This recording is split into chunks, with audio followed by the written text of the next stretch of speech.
Thank you all for being here. I appreciate it. I think it's beautiful outside. Who was outside recently? Yes. It was raining. The flowers think it's a beautiful day. All right, you guys. Yes, thank you very much. Yes, a couple of announcements here as we begin. Today, the State Department issued a security alert warning Americans against travel to Venezuela and bordering areas for any reason. Americans who travel to Venezuela or nearby border regions risk being wrongfully detained in prison for months or even years. I cannot emphasize enough the gravity of this warning. More U.S. nationals are currently wrongfully detained in Venezuela than in any other country. President Trump has obtained freedom for several Americans wrongfully detained in Venezuela since taking office, most recently last week, and we continue to do everything we can to secure the freedom of the remaining Americans wrongfully detained in Venezuela. We need to ensure that no additional Americans are falling into this trap. Our simple message for Americans: do not travel to Venezuela. The Secretary's highest priority is the safety and security of the American people.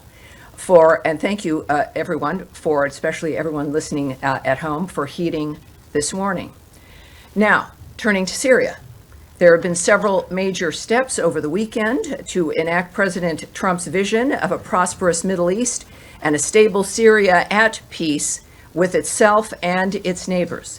U.S. Ambassador to Turkey Thomas Barak assumed the role of U.S. Special Envoy to Syria, and he met with Syrian President Ahmad al-Sharaa and Foreign Minister Assad al-Shabani in Istanbul. We also have taken significant steps to lift sanctions against Syria. On Friday, Secretary Rubio waived Caesar Act sanctions for 180 days, and the U.S. Treasury Department announced General License 25 and other relief measures. We are engaging with regional and global partners to open investment in Syria. The cessation of sanctions against Syria will advance our primary objective, the enduring defeat of ISIS, by giving the people of Syria a chance for a better future. The United States will remain focused on the mission to defeat ISIS and eliminating terrorists who threaten Americans. And that is our announcement. Some very good news, obviously. Many of us, we've all been talking about this from the beginning of my being at this podium. So it's a pleasure to give you some more specifics. And of course, with Special Envoy Barak, I think we're in very, very good hands. Let's start, surprisingly, with Matt Lee. Thank you, Tammy. I want to ask about Gaza, but do you know off the top of your head, or is it written down someplace, how many Americans are currently designated as wrongfully detained in Venezuela? Yes, those are numbers that we will not share. That's a dynamic that we consider, of course, an important diplomatic dynamic as well as a national security dynamic. So no, I won't be giving you those numbers. All right. On Gaza, yes. What is the situation there, as you understand it, with the GHF and their first shipment or shipments? Yes. Well, last week we knew there were some numbers. We weren't able to give everybody some specific numbers, but I have some additional numbers for you as well. We have great news to report out of Gaza. I like being able to be asked about it, and we can talk about the numbers that are going in. The Gaza Humanitarian Foundation, under the humanitarian principles of independence and impartiality, has commenced providing life-saving aid to the people of Gaza who desperately need it. Approximately 8,000 food boxes have been distributed so far. Each box feeds 5.5 people for 3.5 days, totaling 462,000 meals. And so those are the kinds of numbers, I think, as we're looking at what's important in moving that kind of aid through the area. Right, but there was apparently some incidents today involving potentially shots being, or at least warning shots being fired, and hundreds.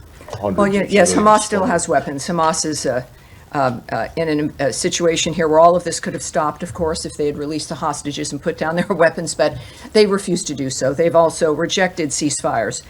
So that's without confirming what might be gossip or single reports. The fact of the matter is Hamas has been opposed to this dynamic. They have attempted to stop the aid movement through Gaza to these distribution centers. They have failed, but they certainly tried. The bottom line is, the real story here is that the aid is moving through, and in that kind of an environment, it's not surprising that there might be a few issues involved, but the good news is that those seeking to get aid to the people of Gaza, which is not Hamas, have succeeded. And last one, really briefly. Yes. I won't take up any more time, but my understanding That's is why that I'm the here. administration is not particularly happy with the position that the UN and its agencies have taken with regard to these shipments. Is that correct? Well, it is. From the very beginning, I'd mentioned and we had heard about the resistance by certain NGOs and the UN. It is unfortunate because the issue here is getting aid to Gazans. And then suddenly it moves into complaints about style or the nature of who's doing it, or elements of administration and being opposed to getting food and aid, as we've demonstrated here, is happening and will continue to happen because someone might feel left out, is, I think, the height of hypocrisy. So the bottom line is that clearly people who care about the nature of solving this problem are taking action and moving it forward, and that's what counts. That's what matters. Yes, Andrea. Yes, ma'am. Cindy McCain of the World Food Program was on CBS yesterday with a very different narrative, and we are hearing from the ground today from our reporters and producers and camera crews that this incident was very serious, that it was not Hamas related. Cindy McCain said that Hamas is not breaking up the food deliveries, that people are starving and there are food riots because people are desperate. And the criticism of the GHF has been that it is not independent or impartial, that it was started by the Netanyahu government with people who are supposedly independent, and that it is only operating in the South, deliberately designed with 4 distribution points in the South in order to have people in the North move south for the aid and therefore accelerate the movement of people and the putting people in the South rather than in the North where they wanted to be. So there are a lot of controversies about this from the ground, yes. from all of our reporting. McCain said that no one had approached the World Food Program, which is still delivering food into Gaza, that people have been desperate. No one had, she had met with, as you know, the secretary. She said she welcomed that, was grateful for it, that the Rubio and McCain families have been friends for decades, but that they had a frank conversation about what's happening between Israel and the food deliveries, and that no one had even told them about this foundation or given them. Well, or had Andrea, this coordinated is with them in where, any way. again, there's certainly, this is something the world is watching, something we've all cared about getting resolved. It is not an uncomplicated situation. This is, however, the first delivery of major aid, if not the only aid we've been hearing for months. I wish that Cindy McCain had spoken up, that they had found a way to move food into Gaza, because that certainly hadn't been conveyed to us. But now, which, if that's the case, that's great. What I do know is that the people on the ground now, as the number I told you, I think is rather significant, 462,000 meals. That's what we're focused on. And that this is, and I'm not going to address either gossip or complaints or people who knew or weren't included or would do it a different way or who's shooting at whom. That Hamas, it's not Hamas. The real story here, the story is that aid and food is moving into Gaza at a massive scale at this point, when you're looking at 8,000 food boxes. Was this going to be like going to the mall or through a drive-through? No, it wasn't. This is a complicated environment, and the story is the fact that it's working. I find it difficult that there are people who would go on television shows to complain about a process that is working and moving food into the area. Tammy, Will it one improve follow-up, over please. time? Would anything that we do improve over time? Yes, in all likelihood. And I think anyone would welcome someone like Mrs. McCain or anyone else who has a method within which to contribute to this effort, to be able to do so instead of going on television and complaining. Tammy, And that's one follow-up, please. the real story is that this is succeeding, and I think we should all at least have the courage to embrace that. But until now, there has been a blockade by Israel of the food. So no one has been able to get through Well, I those thought you just said, crossings. Cindy McCain said that she was able to do that, but I would also say that this process managed to overcome that dynamic, and the dynamic has changed. Whatever it was that was hindering the nature of aid to the blocking it. Gazan people has been overcome. It clearly needs to expand. I don't speak for this foundation, but clearly we've got to welcome any dynamic that allows getting aid and food into the region, which is happening right now, and that's the story. Nadia. Thank you, Tammy. Two questions. I understand this is the beginning of a process. For the time being, the delivery of food is at two places, which is Tal Sultan and the Murag crossing. Is this any guarantee that people who come from the north to receive this food, are they allowed to go back? Because that's the fear, that basically this is a way to move the population from the north to the south. And do you have any plan that they will expand it to go to other places Well, in it's the not, north? this is not a State Department effort. We don't have a plan. I can't answer that regarding the nature of how certain situations would be responded to. I'm not going to speculate or say what they should or should not do. The Gaza Humanitarian Foundation has an email. They should be reached out to, and that's what I'd recommend regarding plans to expand, plans to make assessments of what's worked and what hasn't at this point, and what changes they might make, and what the goal is. Clearly, the goal is to reach as many people as possible. Can I ask you Yes, about sir. Iran? Yeah. Go ahead, please. The Israeli Minister of Strategic Affairs is in town, according to Israeli media. Has there been any meeting between him and Secretary Rubio? And can you update us on the state of talks between Iran and the U.S.? Is there a new meeting planned ahead? Well, I will not discuss, as you might imagine, any meetings or conversations the Secretary's having that are not public or may not be happening. Regarding the latest rounds of talks regarding Iran, we can tell you that Senior Advisor and Special Envoy Steve Witkoff, of course, and Policy Planning Director Michael Anton participated in a fifth round of talks with Iran on Friday, May 23rd in Rome. The discussions were both direct and indirect and lasted over 2 hours. The talks continue to be constructive. That's not something that we've been able to say that in these particular talks, which is beneficial, and in this case they were constructive as well, and we made further progress. Both sides have agreed to meet again in the near future, and we are grateful to, once again, our Omani partners for their continued facilitation of the process. All right? Yes, dear. Just to follow up on the Gaza Humanitarian Foundation, because Sure. I think you talked about independence and neutrality that was involved in this new foundation, but I mean, quite clearly that's not the case. I mean, the IDF itself has said this has been done in coordination with it and the foundation, so it's clearly being done, and the security of it is carried out by, on the perimeter, Israeli forces and then American security contractors. The problem with that, and what all the experts in the United Nations say, is that you therefore have a situation where the aid is provided by an organisation that seems to be a party to the conflict, and that's what the UN has always avoided, because you potentially made the recipients targets, and we're seeing that already, potentially, in that this has become a very militarised form of aid. So I'm just interested in why you describe this as independent and neutral when it clearly doesn't appear to be so. Well, again, I don't speak for this foundation. What I can tell you is the description of the nature of what they're accomplishing, which is getting food and aid into that region. I'll say that just one more time.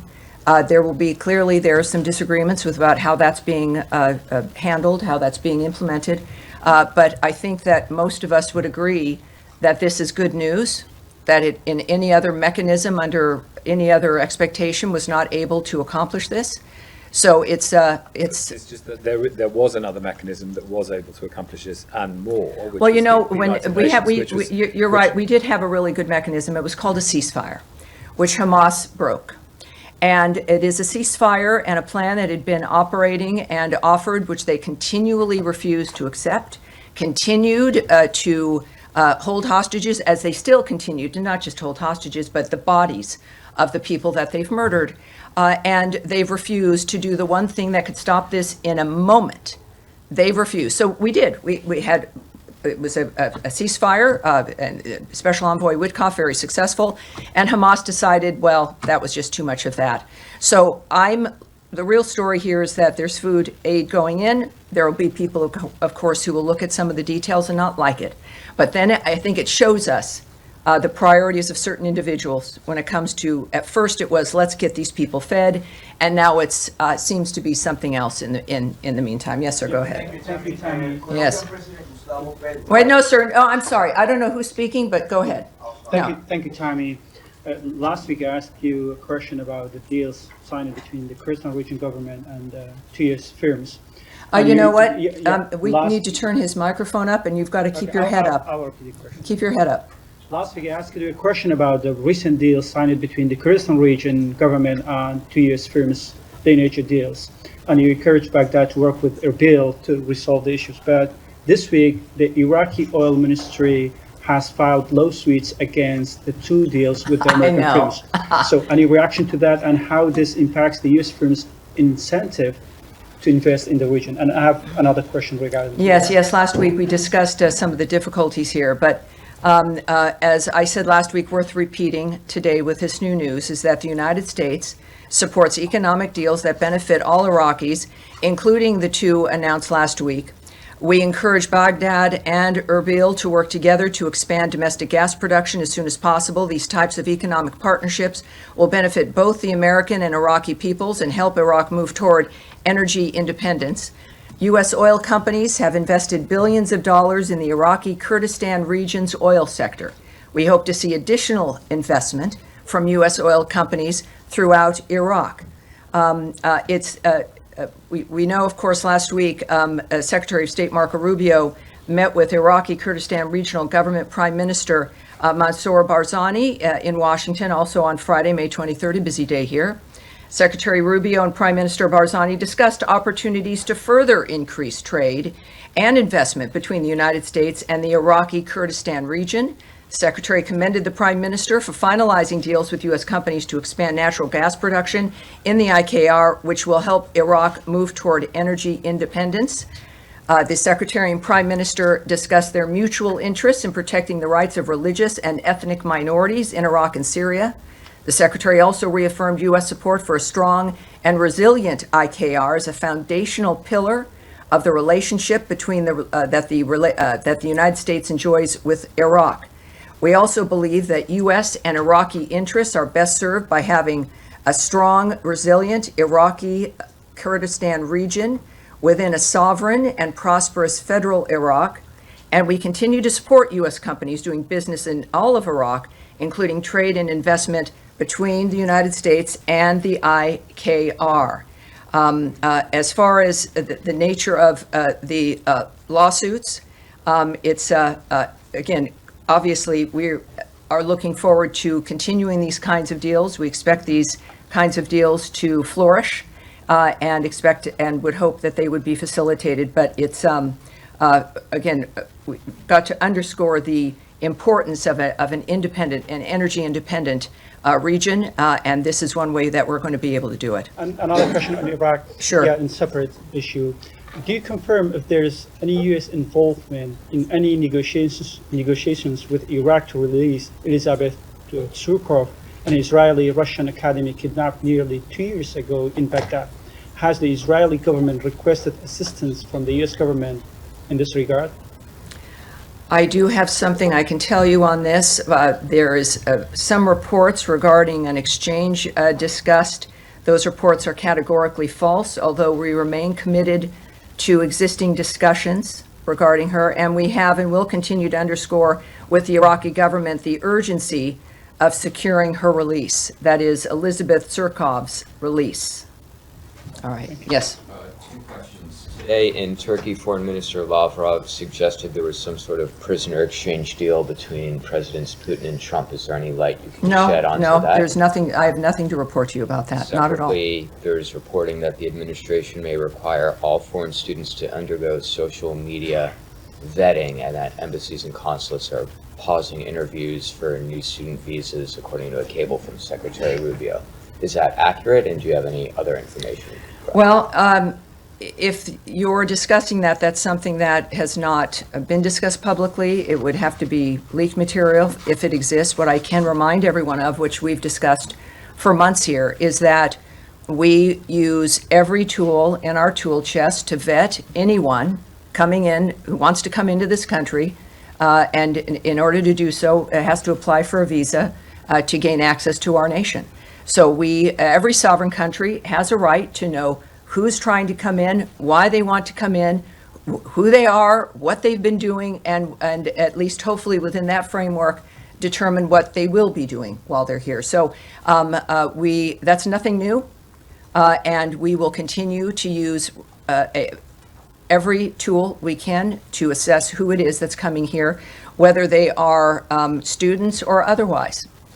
All right, yes, go ahead. Can I switch to Russia, Tammy? After the Istanbul talks, Secretary Rubio said he didn't believe they were a waste of time because the Russians were going to be putting forward this proposal for potential ceasefire and end to the war. The Russians still have not given the U.S. that proposal. So do you still believe that this wasn't a waste of time? And when is the U.S. going to actually levy these sanctions that have been warned about and perhaps walk away from negotiations?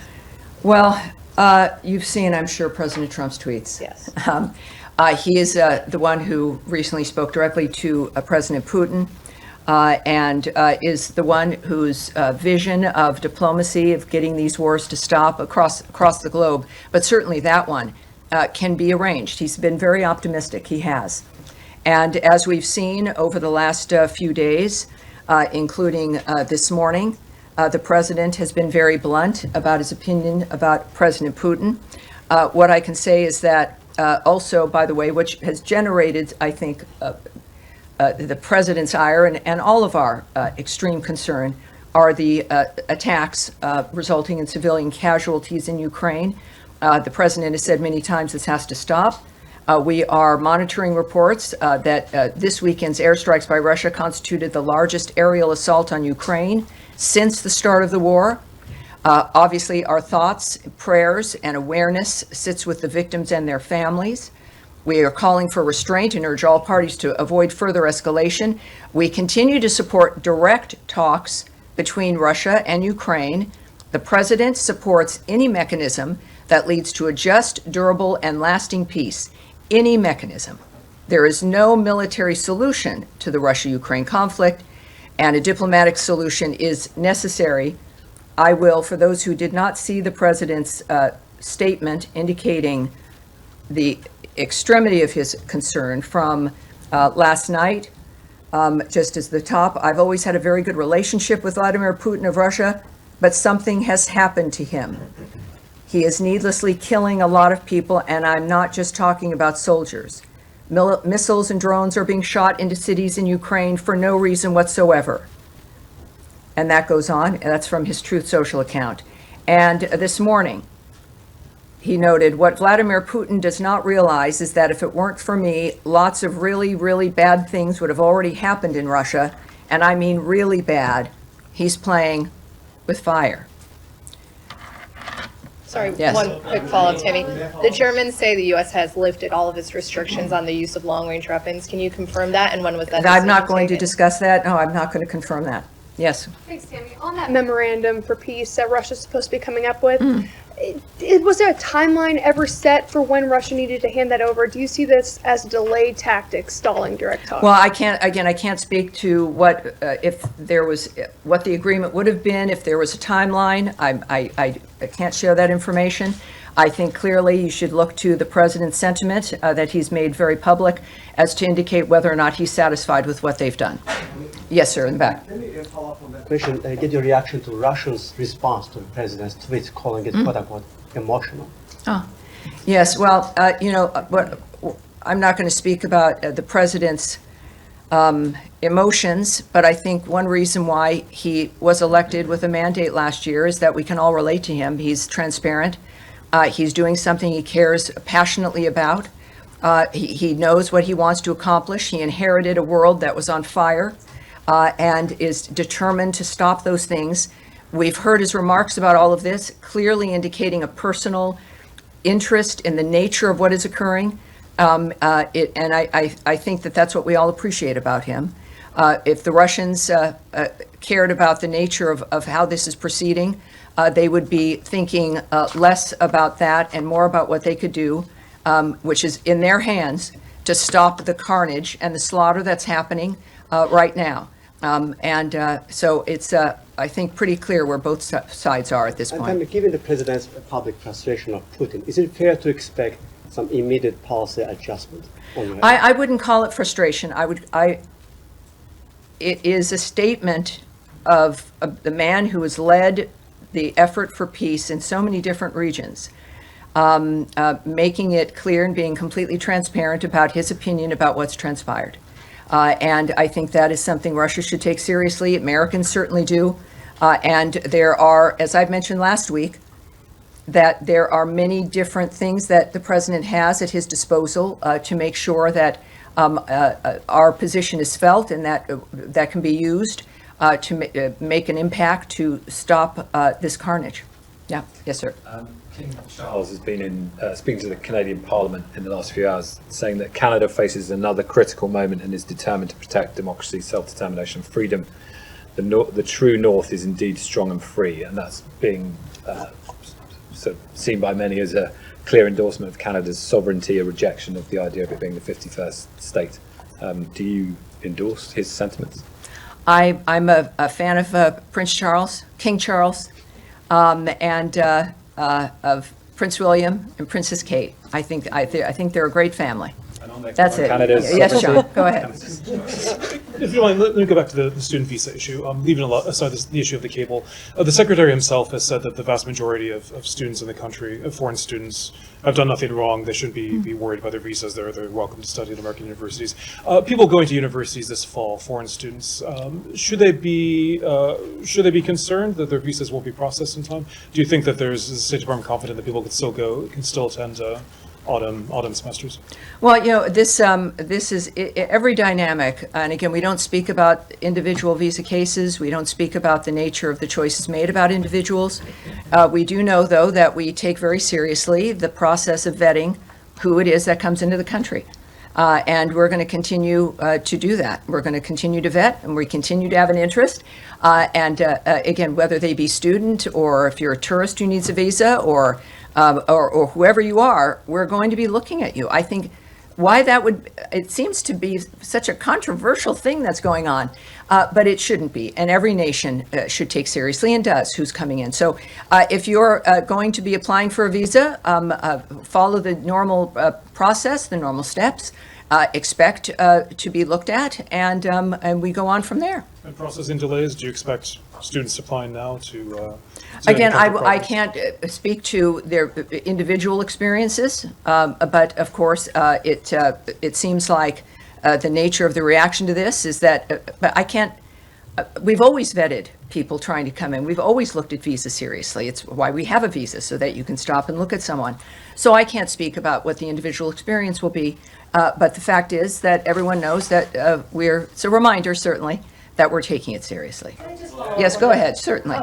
And you just said it, there is a vetting process for anybody who's coming in the country, but what is different now? Is there a new criteria, a new mechanism? What's different? Well, yes, we in addition to not discussing, for privacy reasons and a whole host of other reasons, discussing individual visa processes with an individual, but we also don't talk about the methods.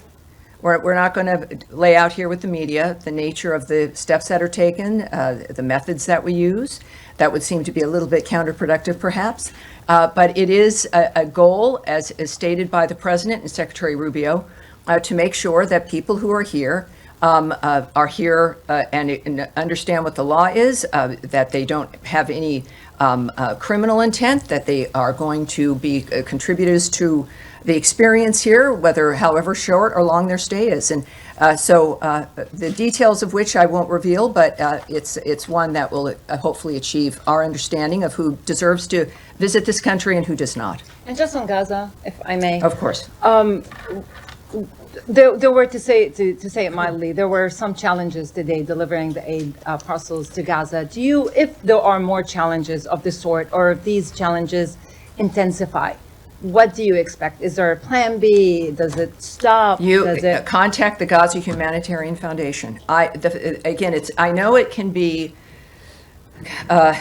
it's difficult in that this is something that we've all hoped for and have wanted to help see succeed.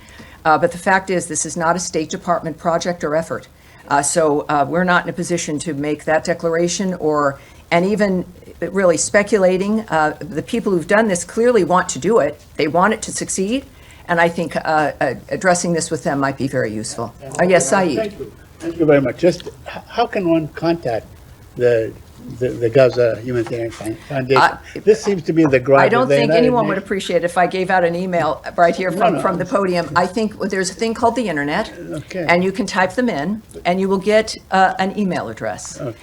There's a lot of you, I think most of your reporters, I think a number of you understand research and the typing in of the interweb tubes, which will give you that information, sir. Okay, just a quick follow-up Yes. on 2 points. Now, the gripe of the United Nations is that not knowing who this organization is and who stands behind it, who's going to finance it, and so on. They also say that there are very sparse or a couple of entry points and so on. They need more entry points. Yes, They need more- everyone has an opinion. Right.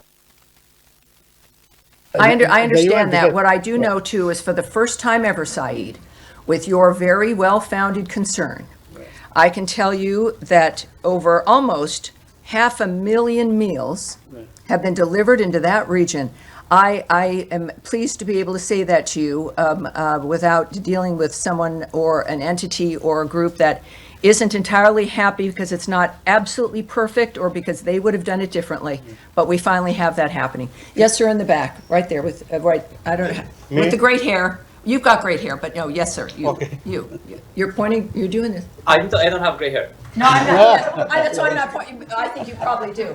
You, sir. Thank you. Yeah, All right. all right. I have no hair. Well, there you Is go. it me? Okay. Just can you confirm? No, not. I'm saying not you. The man with A lot of great people hair. with great hair. Not you, sir. Speak up. I can make Take it. it from you. very much. Thank you. Sorry. No, it's all right.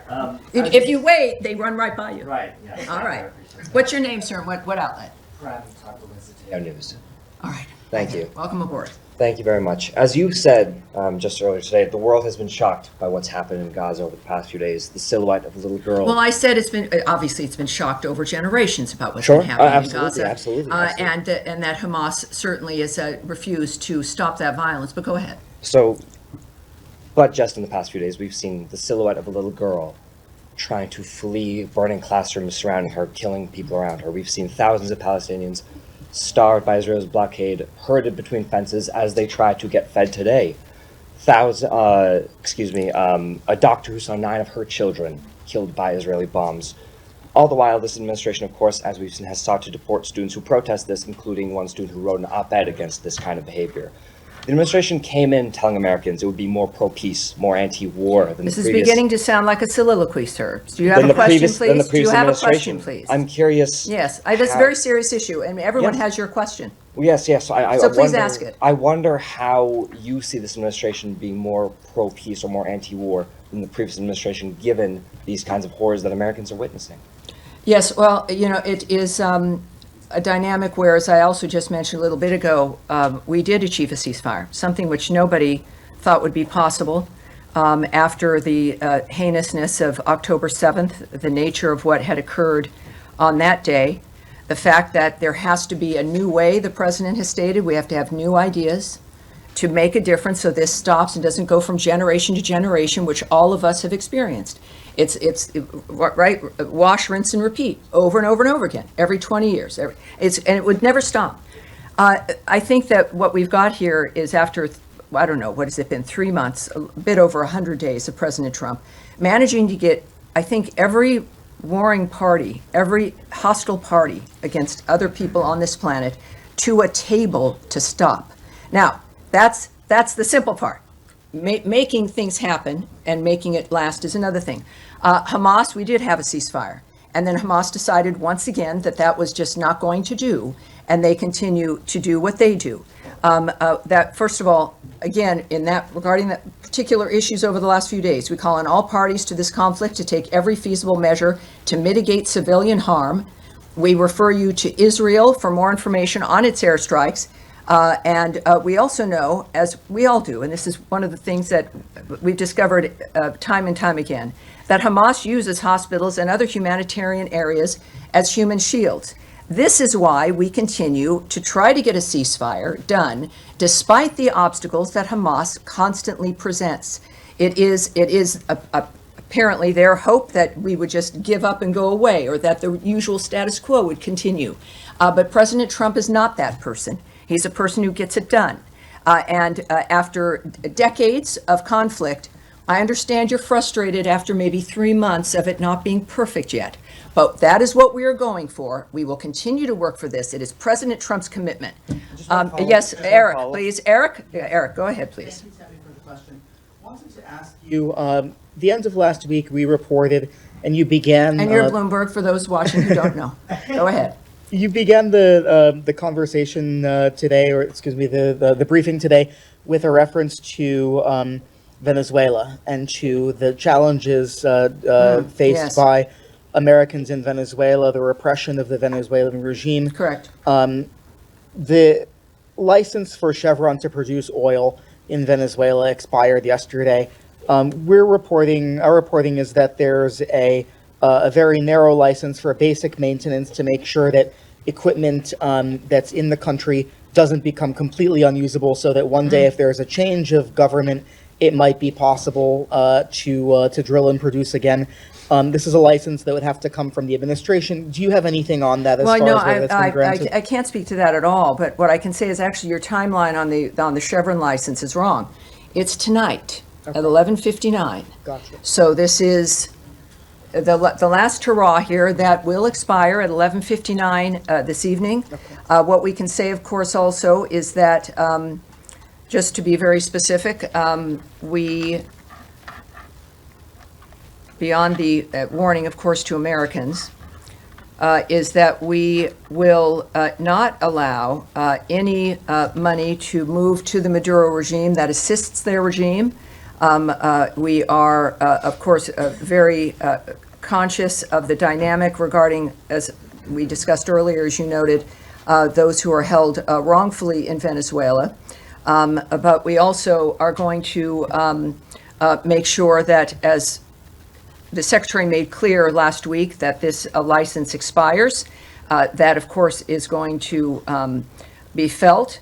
And we also know that the instructions, the President's instructions to Secretary Rubio, that he took steps, of course, to terminate all Biden-era oil and gas licenses that benefited Maduro's regime and lined the pockets of his cronies.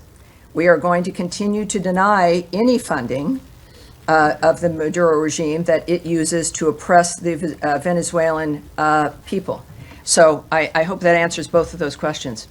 Yes, sir. Thank you. Gaza, specifically because tomorrow the Germany's foreign minister is going to be here and meeting with the secretary. Germany's government has kind of shifted quite a lot in the last few days on their position of support for Israel. They've been, alongside the US, one of the main backers of Israel in this war, and now they're saying, the chancellor is saying that the war in Gaza is no longer justified by the need to fight Hamas. So it seems like whatever coalition was left of countries, including the US, backing Israel seems to be getting smaller. Are you concerned that there's even less international support for Israel? Does that influence the way that the US is thinking about this? That one of the main European countries backing Israel is again, Chancellor Merz noting that Israel's actions can no longer be justified. The fact of the matter is that Hamas has put the people in Gaza in this situation by launching that attack on October 7th.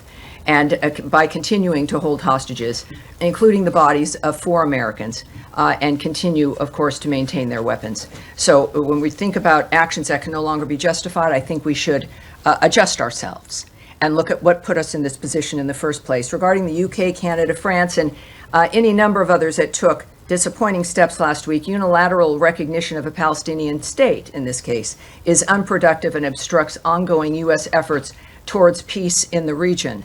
And I think that there's a clear line that has been drawn by President Trump, which again definitely disturbs the status quo, which is that there has to be peace, not just for 6 months, not because there's been a deal made for a year, that this has to be enduring. The entire framework has to change. He's not kidding.